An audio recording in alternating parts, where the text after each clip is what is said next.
Hello, friends. This is the AlphaList podcast. I am your host, Tobi. The goal of the AlphaList podcast is to empower CTOs with the info and insight they need to make the best decisions for their company. We do this by hosting top thought leaders and picking their brains for insights into technical leadership and tech trends. If you believe in the power of accumulated knowledge to accelerate growth, make sure to subscribe to this podcast.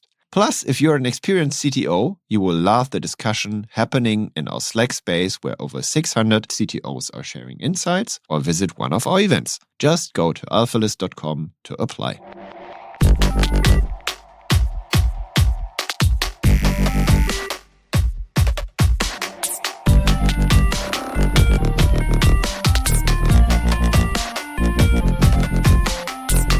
Welcome to the AlphaList podcast. I am your host, Tobi, and my guest today runs engineering at one of the biggest enterprise software companies on the planet. Something like 85% of Fortune 500 are your customers, 13 billion in revenue, and he is the CTO of a company called ServiceNow. And he is basically there from the very, very beginning, which is rare. Like, I think if you see like publicly listed companies, then very often the founder gets replaced by some more like, let's say, enterprise and stock ready CTO. Welcome, Pat Casey. Thank you. It's a pleasure to be here. So maybe we start very early even before your career, let's say. Pat, what is your nerd path? Like, what was the earliest moment you thought, okay, computers are kind of magic? Oh, it's a good question. I actually got into it. So I'm naturally an incredibly strong introvert. I can fake it well at this point in my career, but have been all my life. And one of the awesome things about computers is you can play with them by yourself or do something by yourself. So I actually got is an Atari 400, which I think remember that, right? It had the little chiclet keyboard. And it like storage was, you plugged a tape player into it, and it was such a low bandwidth record for storing bits there that you could listen to it. You could hear it. It was kind of like birds chirping.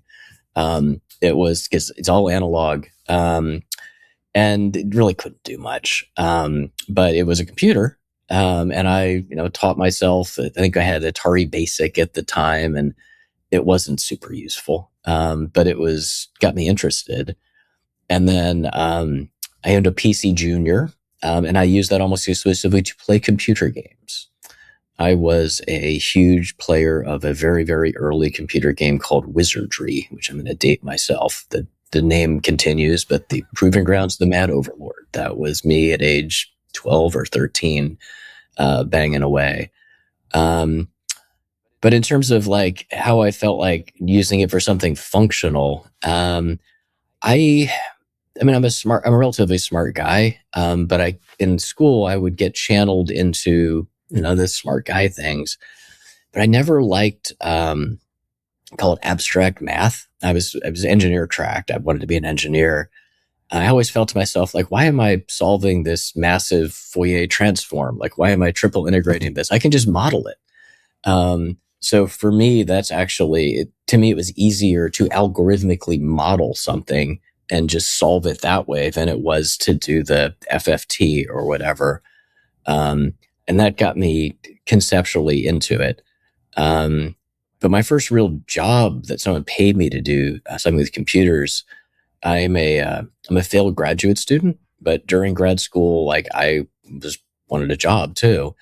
So I was working for a company called Aldus, who made like PageMaker back in the day, and they got bought by Adobe. And I worked in the IT department at Aldus, and I was a CD jockey, or excuse me, like a floppy disk jockey. I would go to your desk and I would install software off floppy disks. But I remember going to my boss and I said, you know what, like, we got like this huge company now. We just merged with Adobe. We don't even know who works here. Like, we need like a system to keep track of all the employees. And she's like, yeah, that seems like a really useful thing. I'm like, I think I can write that for us. So I fired up Microsoft Access, and I had no idea what I was doing, but I built the first, I don't know if it was the first, but the first I knew of employee tracking system at Adobe. And then it's like, oh, well, we can do more with this. We can track bills of sale with the lading dock, and we can track when things come in, and we can put little labels on all the computers and keep track of that. So I just got into it basically just because the job had needs that I felt like I could do.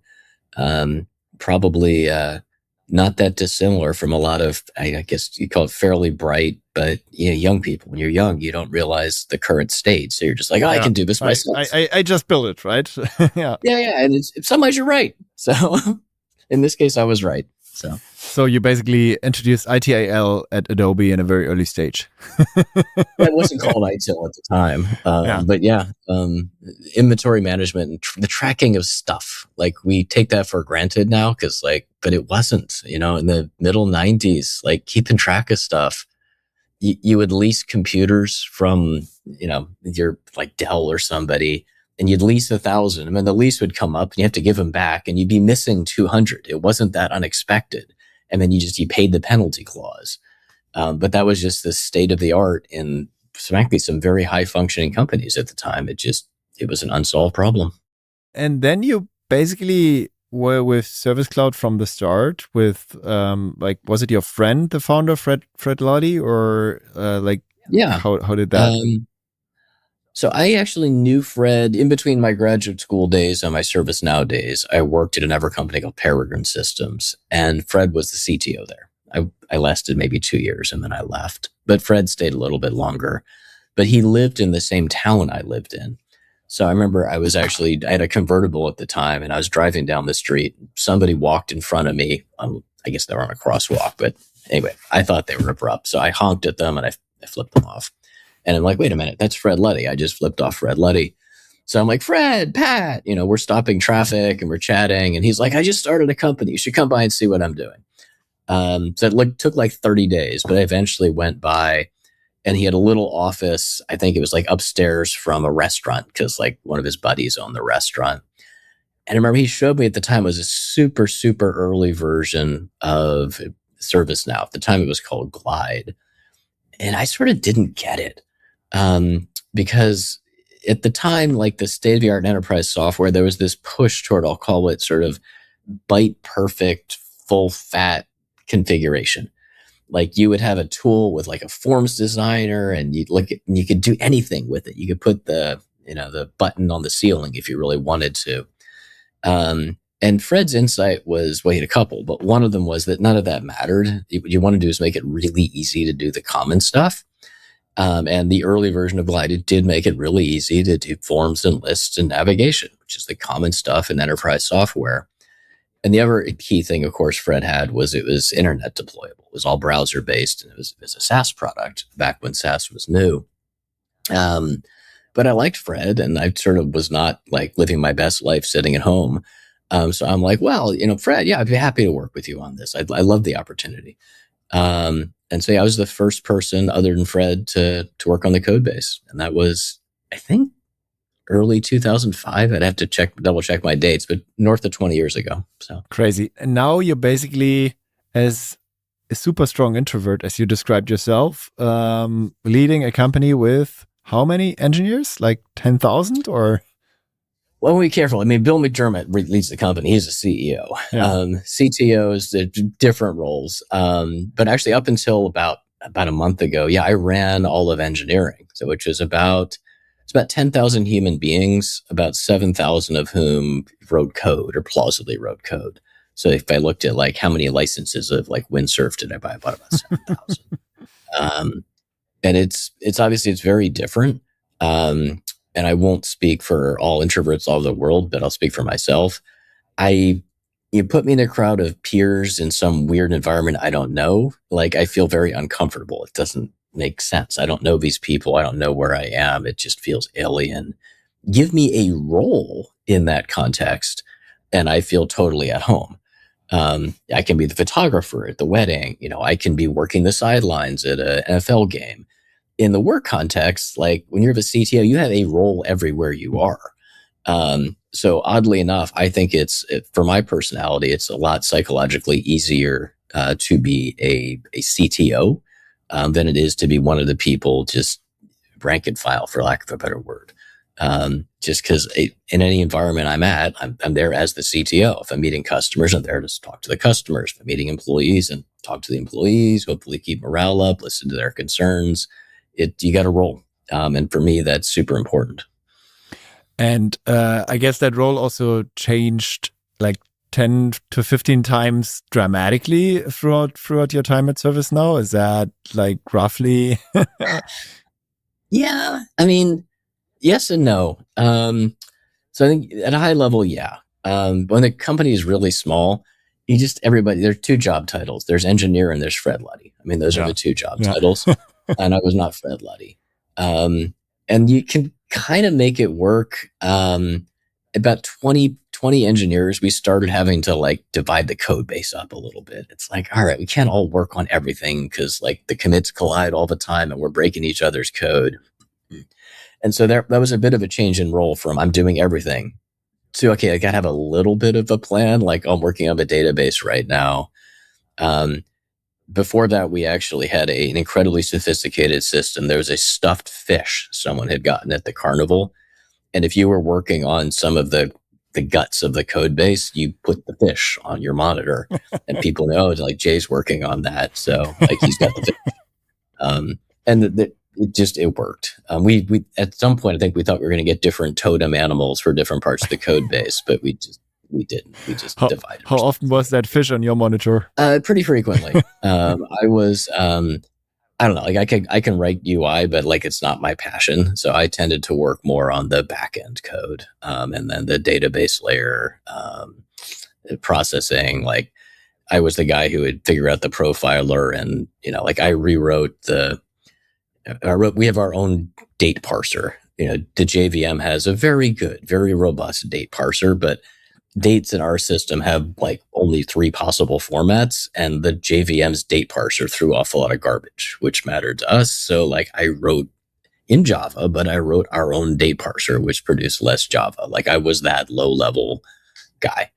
Not exclusively, but like if there's something like that needed to get done, it was usually me. I suppose other inflection point, you get to about 100 people, you got it broken down into teams. But the ability to just kind of know what everyone's working on and see who's got the fish breaks down. And then you start needing to put some process in place. And perversely, my experience is you get less efficient. So like you get like this sort of peak of productivity at like 100 engineers and like, all right, we're going to put some process in here, and it slows you down and you get less efficient probably until you get maybe 120, 130 engineers. And then you kind of come up the other side of a trough and you're throwing volume of engineers at the problem, which offsets the overhead. And then at some level that you can ramp that for a while. There's various changes we had to make to our release process along the way, but the underlying structure of like, hey, you got teams of engineers, they're, more or less 7, plus or minus, they work on a backlog, they check in. That paradigm has largely been unchanged for 15 years, although it's definitely starting to change with the rise of AI coding. Yeah. The whole paradigm's breaking down. Yeah. Or evolving. I'll use a different word. Yeah, evolving. Well, changing dramatically, I'd say from my perspective, but it really depends on the company and the problem. But let's step back. So you already told us that you use Java. So I guess do you have a Java monolith, or is it all like microservices now? Like, did that dramatically change, or? Yeah, so the core ServiceNow product, the one that Fred Luddy wrote all those years ago, and is sort of the core thing that we've been selling. It's at some level, it's a metadata processing engine. Like it doesn't do anything until you give it a ball of metadata. And the metadata defines everything from like what the screens look like, to the navigation paradigm, to the workflows, to like everybody's password and user ID. And it's all metadata. The processing engine is all written in Java, just like you'd expect. The metadata itself is usually stored in a database in rows and columns, but there's a lot of scripted metadata. And the scripted metadata, like a workflow, you might have a business rule. It's server-side JavaScript. And we still do run it in a somewhat hacked version of the Apache Rhino engine. I say somewhat hacked because we changed some behaviors of it and tightened up some of the security. But if you look today, I mean, nobody writes apps like that. It's very, 2004. So if you look at the newer stuff we're doing, it's all K8s based. It's in a lot of cases, it's daughtered to the main Java code. At some point, the Java code wants to call some other service, and it just goes over to the K8s cluster, and the service over there does the job and comes back. And there's an effort we're rolling to get more and more of the stuff out of the Java ball and into the world of K8s. I can iterate it faster. I can scale it better in some cases. It's a very, I'm going to sound like an engineer, but I am. It's a very cross-linked code base with a lot of subtle implied dependencies. So it's a much harder job to tear it apart than you might think. Like on paper, like anybody of any seniority is like, I know what to do. We'll break this thing apart. It's like, all right, if it was that easy, like none of the world's big monolithic code bases would still exist. Like a lot of cases, it's a process. But we're making good progress. And frankly, anything new we've written for the last probably 4 years, it's all Kubernetes. And it's languages there vary. A lot of the AI stuff was Python. A lot of it's Node. We're big users of Ruby. I don't know why, but we just use it a lot.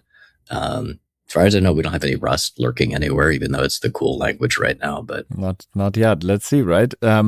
And not over yet. And architecture-wise, like you described Kubernetes, and you have some database sitting there where we also dig down a bit later. But you guys made this contrarian bet, let's say, that like for a very long time at least, you were like mostly single tenant, and every customer got their own dedicated instance. Is that still the case, or did that change? It's still mostly correct. So if you look at a ServiceNow instance, it's a cluster of JVMs talking to a database with a load balancer in front of it. And that's the stack. It's not a one-to-one relationship between those software entities and hardware entities. Like I share the willies out of the underlying hardware or virtual machines, depending on where we're running you. But like if you're, AT&T, or pick a big customer, you can go and I can point to the JVMs in the cluster which are servicing those requests, and I can point to the database, and there's a bunch of security so that those JVMs can only talk to that database, and et cetera. From an operational standpoint, it's actually some of the parts of this are wonderful because as long as you've got the database, you've got the customer. I've got one thing to back up. I've got one thing to fail over. I've got one thing to deploy. Like that is the universe. It's also a scaling pinch point because like no matter how big your database is, at some point you cap the ability of your ability to do work. So that's the core architecture. If you look at some of the newer services we're doing, like the AI services, that's a shared tenancy model. So that's like, I've got a cluster of, depending on where you're running. Sometimes I use frontier models, sometimes I use internal models, but if using internal models, I got a cluster of servers with running Triton hooked up to GPUs, and I've got a little proxy service in front of it. And you make a call over to that, and we route your prompt over to the right model. It returns, but you never have to. It's not a one-to-one relationship. Similarly, for things like the UI refactor I mentioned, we were doing to get that out of the monolith, because there's nothing that needs to be persisted, right? Like in most cases, there will be. Let's put it this way. I mean, I've got enterprise customers who've got something between contractual expectations and just like expectations that like if they're running in a particular environment, that's where their data is. It doesn't like leak out somewhere else. So the places where we have a good opportunity to change the tenancy model are usually where we stay in the same data center and it's not persisting any data. When I want to bust up the data at rest, a lot of times I need to get people to sign a new piece of paper. Which it can happen. We do it. But that's one of the cases where I think enterprise, you have a constraint that probably isn't there in the consumer space. In the consumer space, you just gotta, do what you think is right. Or hopefully what you think is right. And that like leads to a crazy number of databases, right? Like I heard that it's like roughly 90K databases, like 90,000 databases or 85,000, something like that. It sounds about right. And it's, no human being ever looks at them. They're all managed by automation. I assume so. Take Yeah. And yeah, I mean, every now and then something goes wrong. A human being probably like swoops in to try to figure out what went wrong. yeah, But yeah, it's pretty rare. And 25 billion queries an hour. So I would have. We probably gave you that number. I would expect it to be a little higher than that. I mean, the way ServiceNow works, like any request you do, I mentioned it's a metadata processing engine. Like the metadata itself is in the database. So if it wants to know how, like you make a request to order a new laptop and it's got a workflow around like, what laptop do you get? And are you authorized to do that? And what vendor do I buy it from? That's all metadata in ServiceNow. And we like try to cache it, but caches don't always hit. So if I get a cache miss on stuff like that, it goes to the database to read the metadata. So even though you as a user may have thought like, hey, I saw a picture of a laptop and a button that said order and I clicked order, behind the scenes, we may issue 400 queries to try to figure out how to do that for you on your behalf. So there's a big amplification between like the number of screens we render and the number of database operations we do. And most of them are incredibly highly optimized, selects by primary key. But it's a lot. I mean, the numbers go up and to the right. It's also why we bought a database company. So we used to be a MySQL company with big InnoDB. We transitioned to MariaDB because we had a relationship with them. And then ultimately there were challenges scaling it for our workload. Yeah, and you said on the board of MariaDB as far as I saw it, right? Like I did. You work with Monty and yeah. Okay. It was Monty, and I'm actually blanking on the CEO at the time. Is not Monty, but Monty was CTO there, and he was still. He knows that code base better than anybody. Yeah, he wrote a lot of it, but he was also. I don't know this way to put it. His heart of heart was in like, hey, he wants to have everyone in the world succeed and love the MySQL code base, the MariaDB code base. And MariaDB, the corporate entity, was trying to build itself into a more full-featured, hey, we're a data repository company. We've got a variety of engines and we've got a bunch of tools. You come to us with your data problems, we'll give you a solution. So they wanted to be like a MongoDB or something, but obviously SQL-based. Whereas Monty, I think in his heart of heart, he's like, that's interesting and it may be great for the company, but I want to work on the MySQL code base because this is where my love is.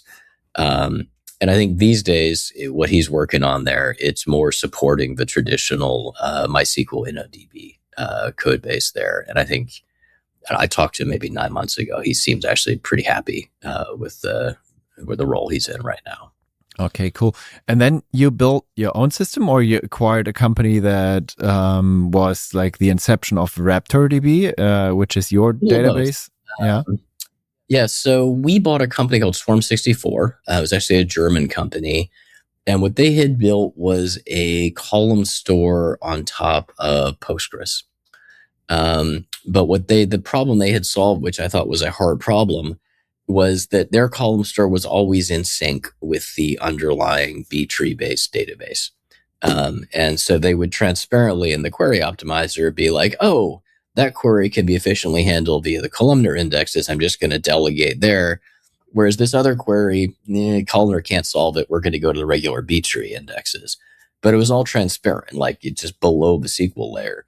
So you as an application developer just fired SQL at it, and you're just like, man, like these reports got a lot faster. This is amazing. But it was, I don't know, it's like a 15-person German team, and nothing wrong with the Germans, but like 15 human beings can't usually take a database all the way to enterprise scale. And it was optimized for like whatever they thought the workload was. So when we bought them, we're like, hey, we love you guys. We're going to give you some more resources, but your workload target is now the ServiceNow workload. I want you to make this the best possible database for the workload that's shaped like our workload. And to my knowledge, like every one of those core engineers is still with us. They're an excellent team. But the team got bigger. And and the workload shifted. But about 2 years later, we started rolling out to our customers under the brand name of RaptorDB. And that was actually named by Bill McDermott, which is, he didn't actually, if you look, there's like a picture of an eagle we use, like it's a raptor. It's a, but to this day, I'm not sure if when Bill named it, he was thinking of that kind of raptor or like the velociraptors from like one of those movies where the dinosaurs kill everyone. But we went with the eagle. It felt better for marketing than a velociraptor. So a database became like a marketing thing.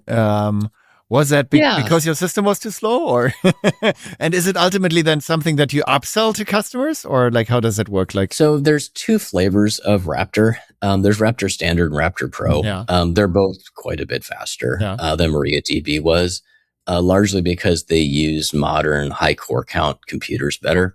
There are just some. InnoDB was written back when like most computers had one core. Mm-hmm. So if you look at its core memory structures and architectures, it just doesn't work well when you get, I don't know, maybe 20 cores north of that. It just spends all its time like spin locking. And it maybe like some smart guy like Monty is going to figure out how to work around that. But like in the time I was on the board, we couldn't solve it. But like very few workloads need that. However, ServiceNow is one of those workloads which needs that. So what Raptor Standard does is it gets you, it's based on Postgres. That architecture just handles high core counts better. And it does save you some storage, but that doesn't matter to the customers. And then everybody gets it. I think I'm like 97% of the way through converting my 90,000 databases over to Raptor Standard. It's got some small number of MySQL still on there, MariaDBs. Raptor Pro, you do pay for. That adds the column store, and that adds a few other features which are relevant if you're like really big and care a lot about your reporting performance. And I think Bill has because he did something similar at SAP, right? You could pay for HANA. Yeah. So I think in his mind, that was, of course you should pay for SAP playbook. Yeah. Yeah. But like I said, like everybody gets standard, and their standard is you don't pay for it. You just get upgraded and you run better. Okay. And did you ever, I mean, you're in a way running then Postgres. Like how big is the difference between like your own proprietary form set or your own proprietary technology and core Postgres? Is that huge, or is it feature level then where you need something different? Or I mean, at some level, we're a downstream fork of Postgres, so we can still pull the upstream patches. There's a lot of additive code because we've got the whole column store, which it's all our code. And then like I could get like the database architect to walk me through it. There are parts of the Postgres code base, like the optimizer, where we had to come in pretty aggressively and make changes. But we generally are pretty good at keeping up with the downstream pulls. And we do contribute some stuff upstream too. So if you look, I mean, we're not like a top 5 contributor to Postgres, but we do.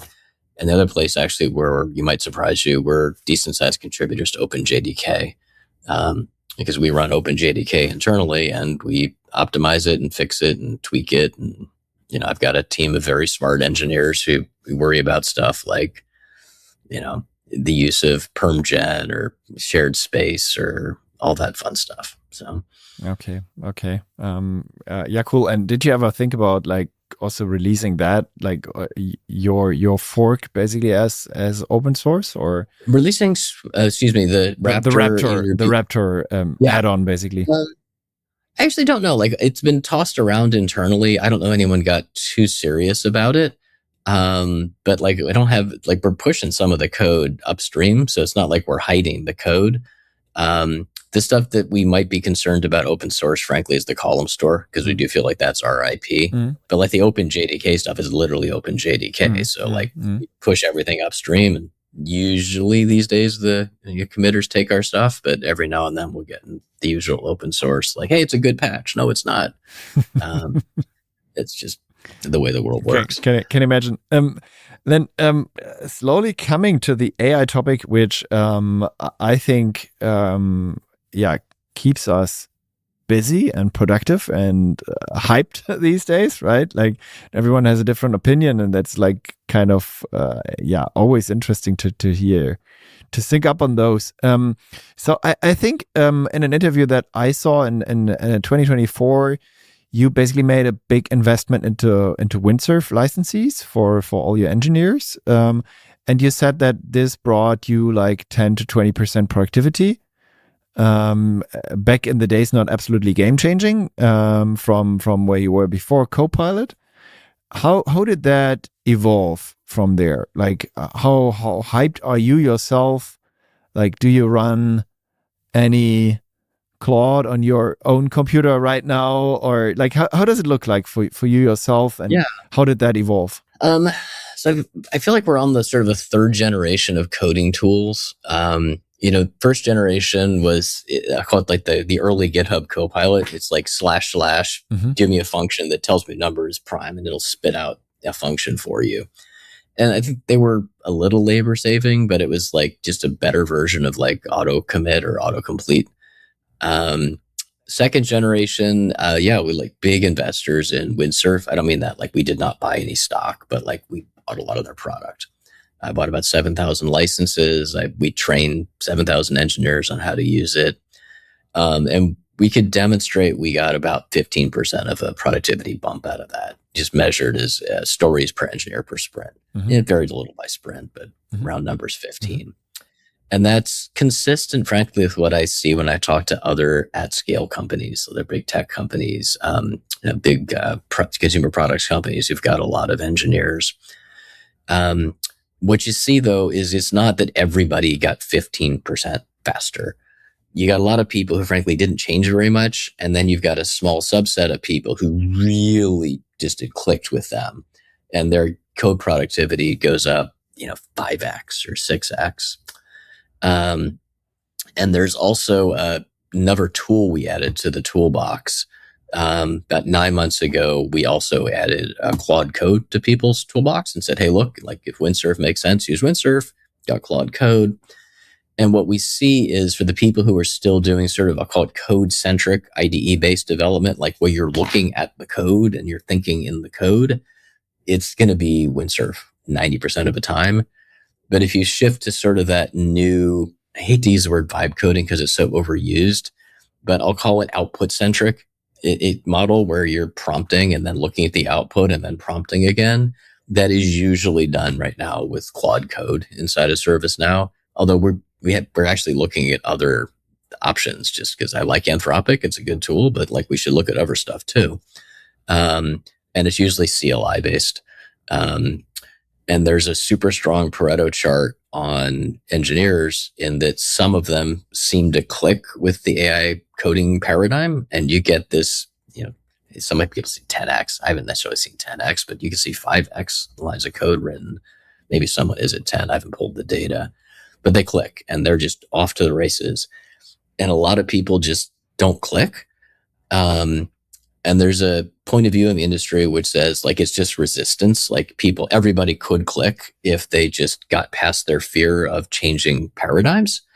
I'm less sure of that, to be honest, because at least for me, it's a different way of thinking. And the best analogy I have, and it's an imperfect analogy, is, if you're good at chess, you usually learn to play person to person. You've got to hold one chessboard in your head. You figure out what your opponent's, you're playing the person. But like there's a subset of chess players who are really good at playing like 5 boards at once. And it's not always the people who are best at, across the board, although probably there's a lot of overlap, but it's not always. AI coding, if you get to that next level, is like playing 5 boards of chess. Because you got multiple prompts spinning at the same time. They're interrupting you when they finish, and then you've got to react to them. It's very different from the traditional coding paradigm where you're in the code. I mean, traditional coding, it's almost like an autistic paradise because it's incredibly focused. You're holding the whole code base in your head while you manipulate a tiny little bit. That's why the traditional, to a non-engineer, like, you don't ever understand why an engineer gets so upset when you interrupt them. Hey, got a quick one for you. Do you want a cup of coffee? Oh, you just blew up an hour's worth of my work because the whole lattice of logic collapsed in your head. So I do think, fear, expect. I don't think everyone who was good at the old paradigm will be good at the new paradigm. And I think there will be some people who were just not successful at the old paradigm, or who hated it, or who didn't click with them, who do click with the new paradigm. So I think it's going to reshuffle the deck of who is a top productive product person. And it's not always going to be me. It could be someone else. So yeah, it's potentially more product driven people, right? Like if you have to turn from like someone who receives instructions or requests to someone who is actually formulating them, then it's like a natural pivot to becoming more product driven potentially, right? And really thinking about a customer problem. And I think that's not like what every engineer loved back in the days, right? I think that's true. I think like we have still found, because like I said, I got 7,000 engineers, and a lot of them are transitioning to these new. The most efficient model is if you get an engineer who clicks with the new coding paradigm and has good product taste. They are just off to the races. A lot of times you get someone who's a good engineer and clicks with the new product coding model, but does not have good product taste. In that case, I've got to kind of marry you up with a designer or a product manager, and you work in like a little group. But the old model where you'd have where engineering was the scarce resource, so you needed like 7 engineers to keep a designer busy, or 7 engineers to keep a product manager busy, is more like 1-to-1. And like I said, in a lot of cases, if you've got the right engineer who's got that product taste, you don't need the other 2. Or frankly, if you've got a really good product manager who clicks with the vibe coding, like, why do you need an engineer? Yeah. Like, just you Claude code and knock your socks off. Yeah. A perverse example of that I'll give, which is imperfect, but it's personal for me, is my daughter, very smart lady, mechanical engineer, does not like coding. It irritates her. Loves products though. And that's why she's probably mechanical engineering as opposed to double E. But she had some summer project last summer where she was supposed to build the UI for some trading software. It was some bank that I was interning at. And she called me up and she's like, she's complaining. I'm like, what should I do? I'm like, well, you're taking their money. You got to give them what they're paying you for. She's like, I get that, but what should I do? I'm like, well, here's Codex, here's Claude Code, like, here's some YouTube videos on like how to do it. You're a smart lady, you'll figure it out. And like a week later, she's like, this is the best thing since sliced bread.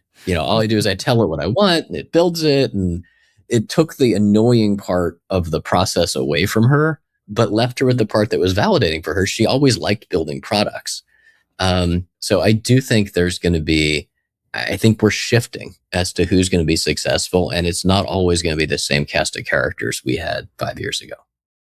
Back to your company and Agentic, what's your take on agents? And like agents, not in terms of like engineering agents like Claude Code, but agents for the rest of us. Like, I mean, you're dealing with IT service management, right? And many large organizations. So is there like how many real agentic use cases are there for you? And how much of this is like in the real world out there? How much of this is true? What other companies are telling us, and how much of this is still like happening down the road? And how do you see it will be? Yeah, I think similar to the coding agents, I feel like that's generations of how people are applying AI in I'll call it the enterprise software space.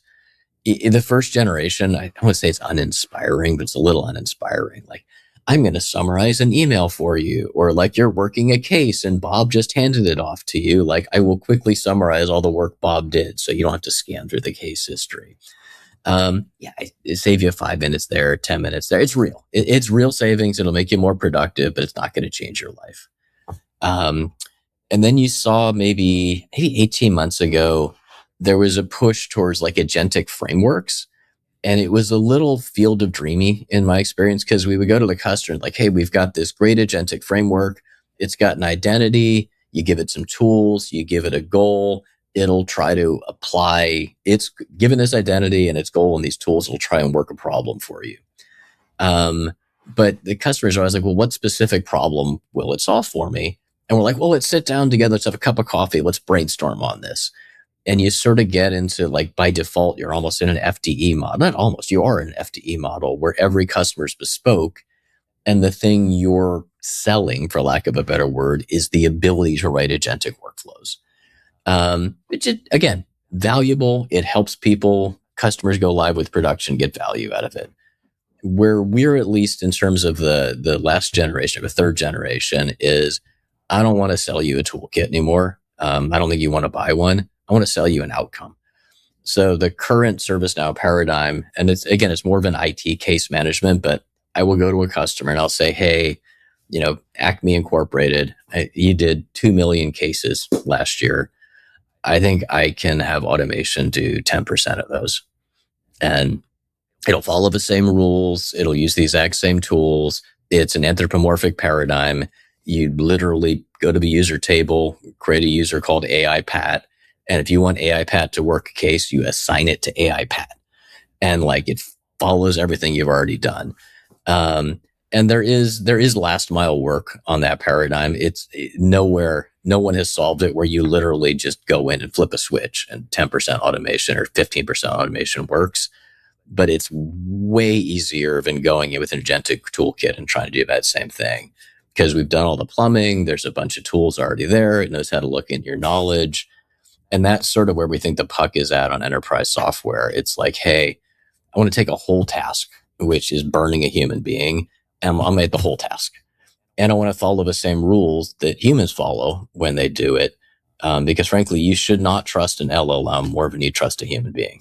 And modern business processes were designed on the assumption that human beings are a little bit untrustworthy.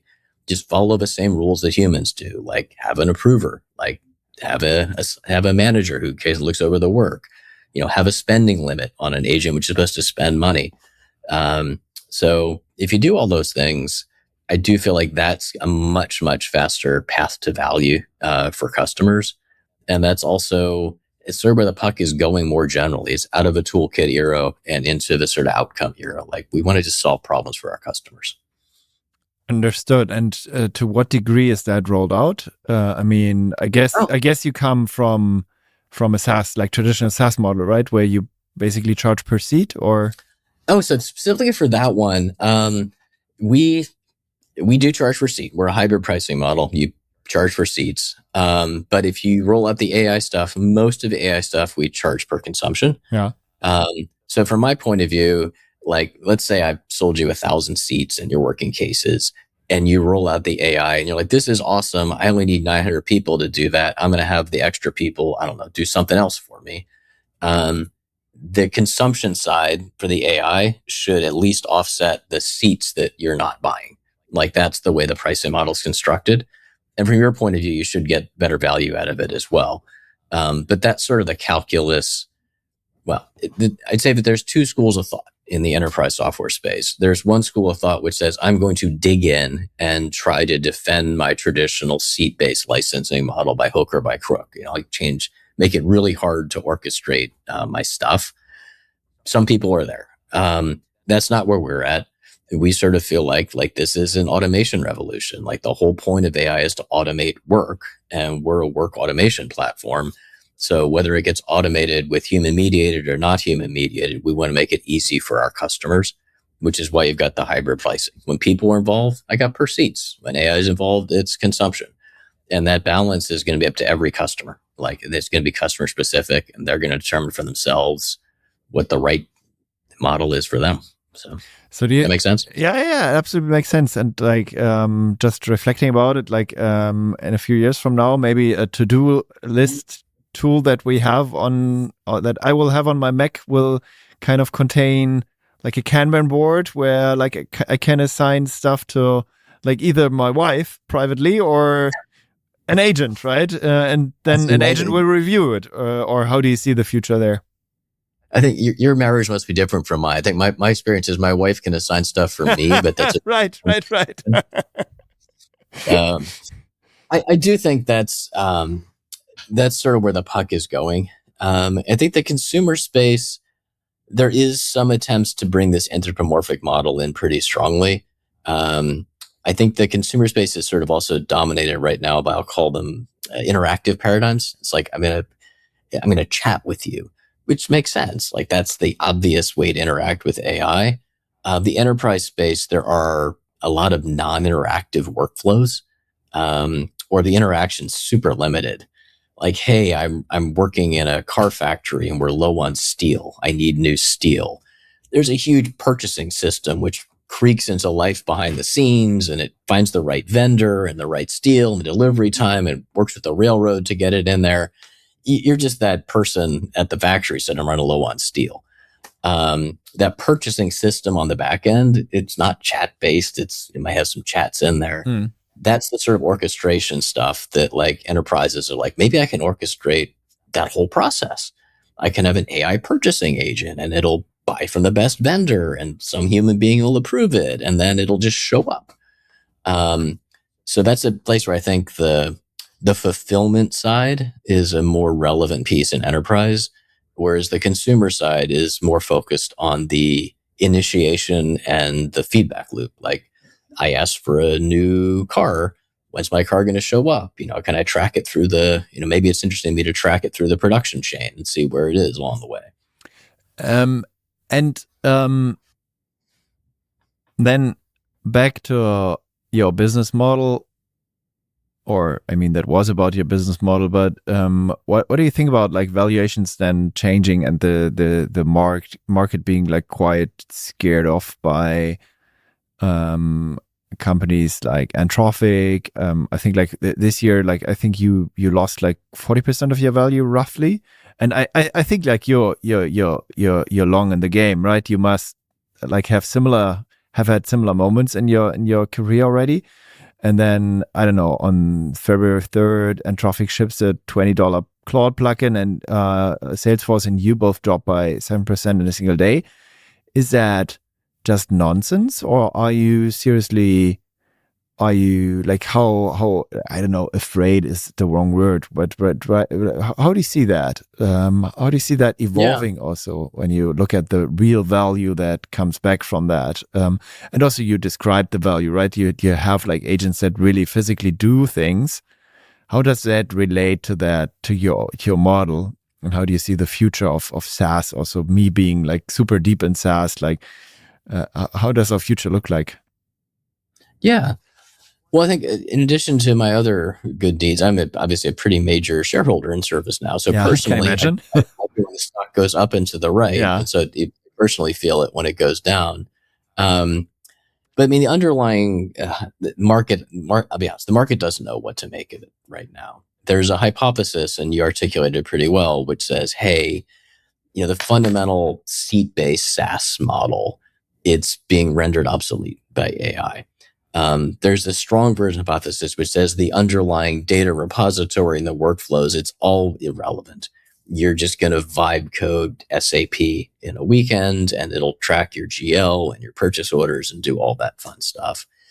And there's a soft version which says, hey, like that still has value, but like the front end abstraction, like that interaction with the end users will take away from people, or we'll orchestrate it externally. So we'll have little like barnacles on the battleship of the code base, like steering the ship for you.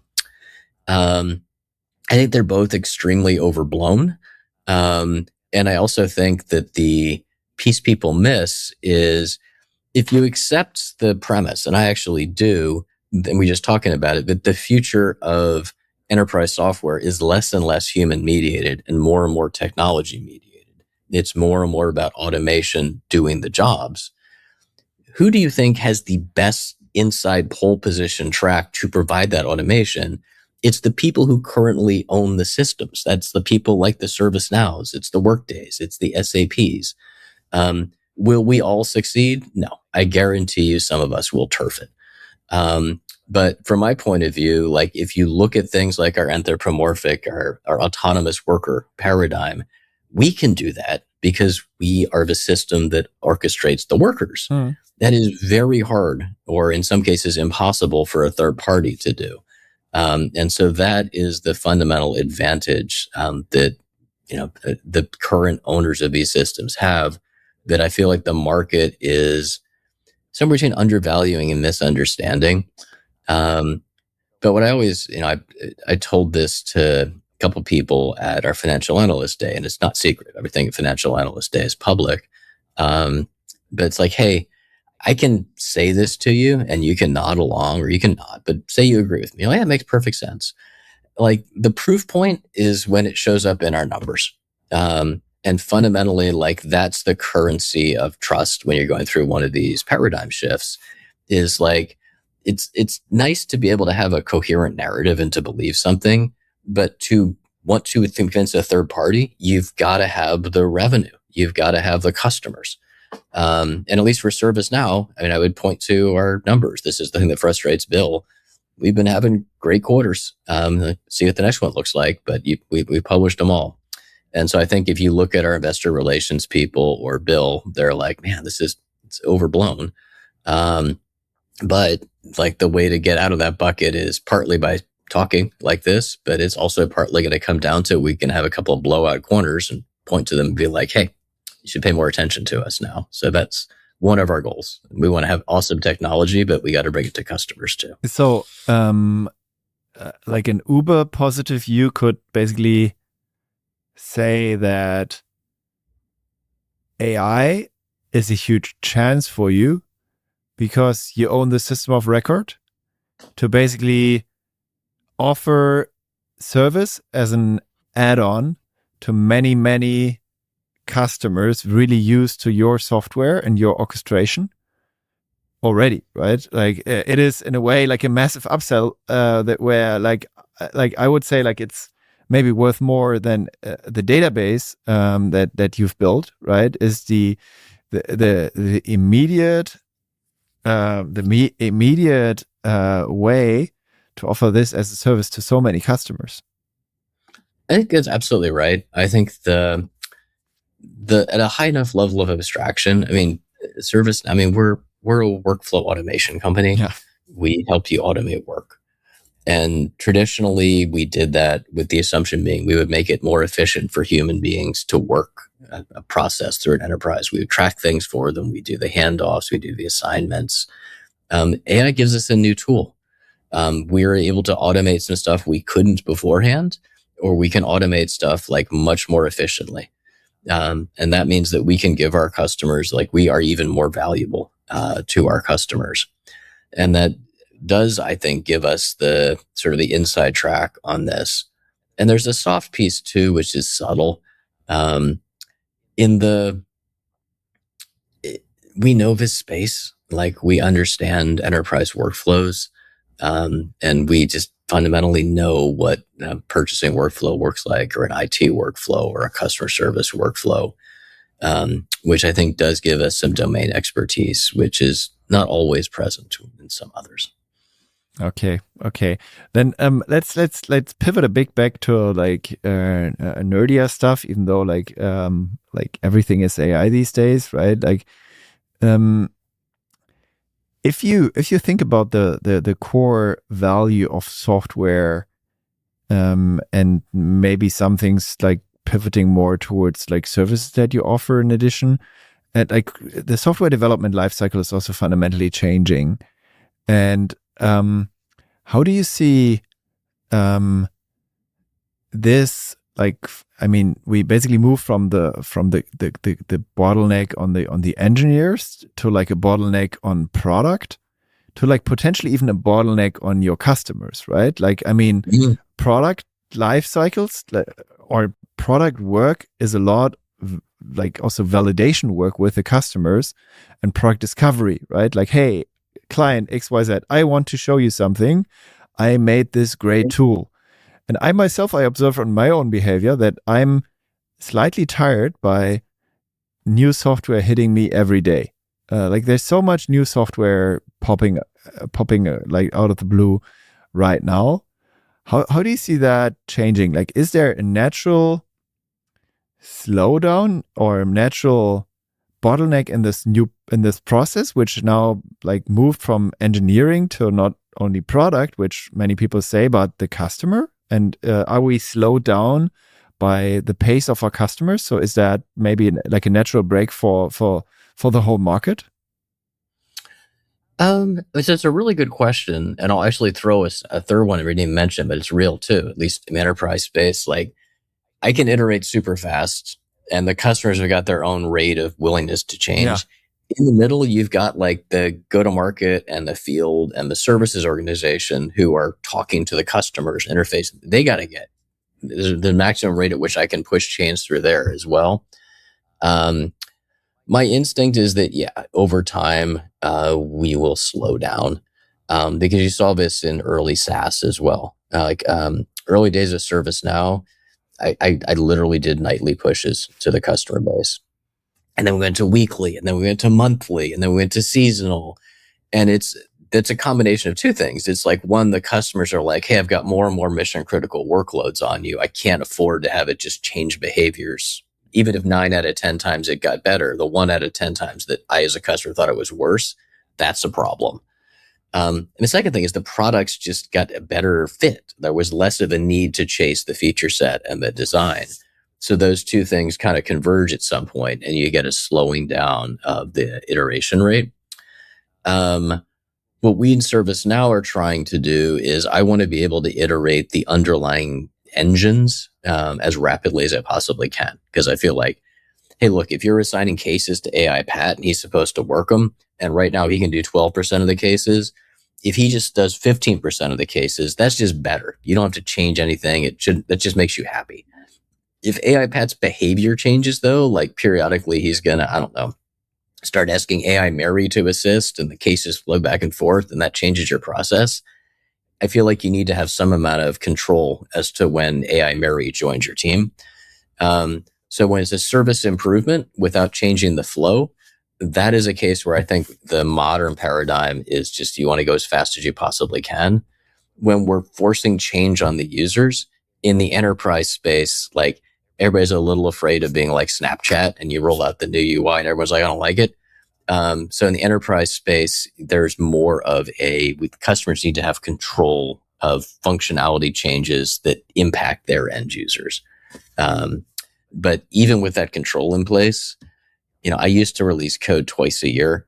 Now it's like customers are getting pinged probably weekly or certainly monthly. It's like, hey, there's a new version. Would you like to turn it on? Yeah. So yeah. And customers will start ignoring that, like always, on green light. Like, I got some of them who are like, hey, stop nagging me, 100%. I've got others who, like, even like some really big corporate entities who you think, man, you're going to be really conservative, who are like, no. All the things that I was hoping for are now here, right? Yeah. It's like, hey, that new thing, that thing I was really waiting for is here. Let's go. Cool. So it's, what we're looking for here. I won't say software was ever a boring industry, but it was predictable for maybe 10 years here. It is less predictable now. We are living through a generational shift on technology, and it's reshuffling the deck on like what companies are going to succeed, what paradigms succeed, and it's reshuffling the deck on the customer side too. Like, they're not sure how they're supposed to behave as a consumer, and so they're feeling their way, same as the rest of us. And some of them want to go faster, some of them want to go slower, some of them are afraid, some of them are super enthusiastic, and it'll probably stake out, give it a few more years, but right now it's a transitional era for sure. Let's give it until we add robots, right? Let's see how that changes things.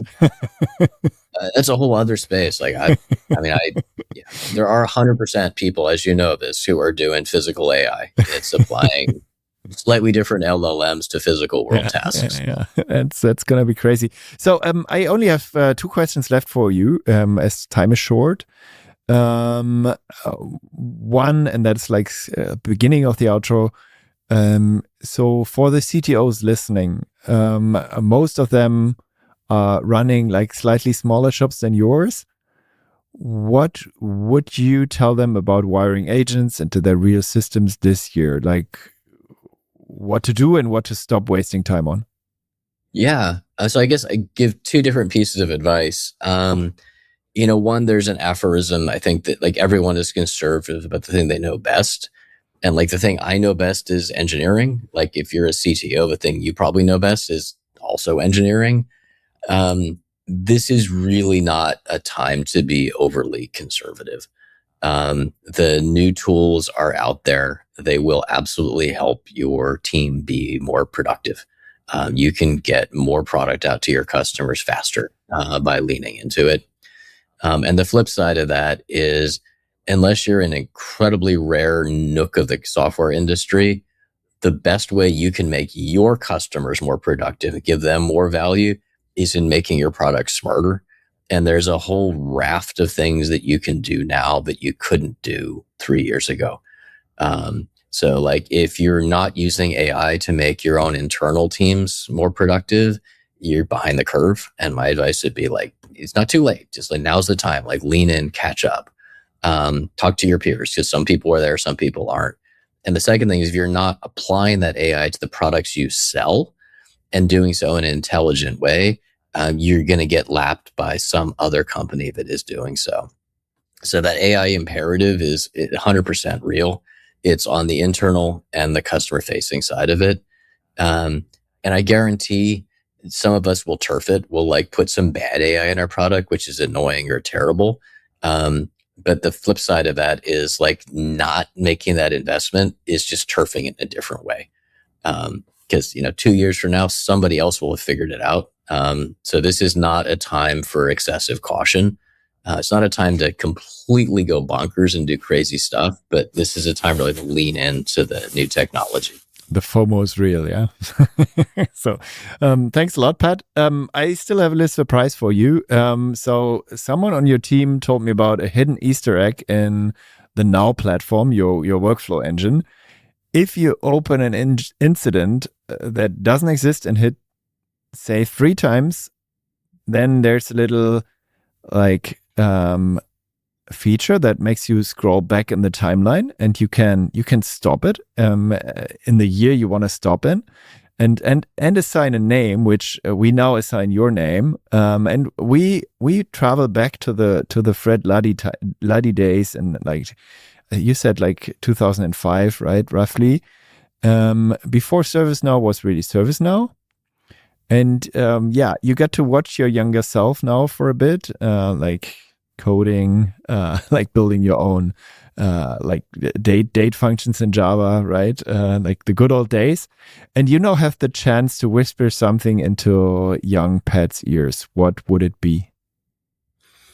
Oh man, I'll give on the technology front, I think we actually made a lot of really good decisions on the tech stack we did. But I would whisper in my old ears like, hey, that UI rendering layer you're using, like that jelly XML templating language that's on the top of Apache, it's not going to stay there very long. Like you should maybe look at a different UI templating language. We're like on the 3rd generation since then, but it's still there, like buried in the guts of the system. But no longer XML based, or I hope. Well, there is actually still. We're on a 3rd generation of UI rendering. The 1st generation is still rendering some of your stuff, and it's tag based XML transformation. Wow, it's not JSL. Okay. I think I would also say the second piece I'd say would be enjoy it. It was incredibly hard work. And I remember being incredibly stressed because I have this huge pride of ownership, and like I wanted every customer to succeed and everything I checked in to be perfect and every customer to run well. But I think I never really came up for air and said like the positives of that environment, like the closeness I felt with the team, the validation I got for like customer has a question and I go back to my hotel room and I work all night and I check it in and it shows up in the build the next morning. I show up the next morning and I shove it to them and they're like, that's amazing. That's what I wanted. Like those are rare in life. And I think just the advice would be to enjoy that. And the third one, a little more personally, I would probably tell myself, hey, you're getting all this amazing validation out of work, and that's great. But don't forget to spend some time with your family. Like when the rare times you're not working, the temptation may be to retreat to your room and go to introvert cave and, veg out. But like your family wants you or needs you or whatever the right word is, but like, and you need them. So factor that into the way you're spending your time as well, and spend more time there and make it more valuable time when you spend it. Thanks a lot, Pat. Really great having you on the podcast. Really like a lot of like helpful advice and like also I have way better understanding of ServiceNow and what it is and how it functions internally. Thanks a lot. Hope to see you soon, maybe in real life at a certain point. You're in Santa Clara, right? So I'm San Diego, but reciprocally, it's a pleasure. I appreciate the interview, and happy to chat another time if it comes up. Thanks a lot. Have a great day. Bye. Thank you. You as well. Thank you for listening to the AlphaList podcast. If you liked this episode, share it with friends. I'm sure they love it too. Make sure to subscribe so you can hear deep insights into technical leadership and technology trends as they become available. Also, please tell us if there is a topic you would like to hear more about or a technical leader whose brain you would like us to pick. AlphaList is all about helping CTOs getting access to the insights they need to make the best decisions for their company. Please send us suggestions to cto@alphalist.com. Send me a message on LinkedIn or Twitter. After all, the more knowledge we bring to CTOs, the more growth we see in tech. Or, as we say on AlphaList, accumulated knowledge to accelerate growth. See you in the next episode. Dieser Podcast wird produziert von Podstars bei OMR.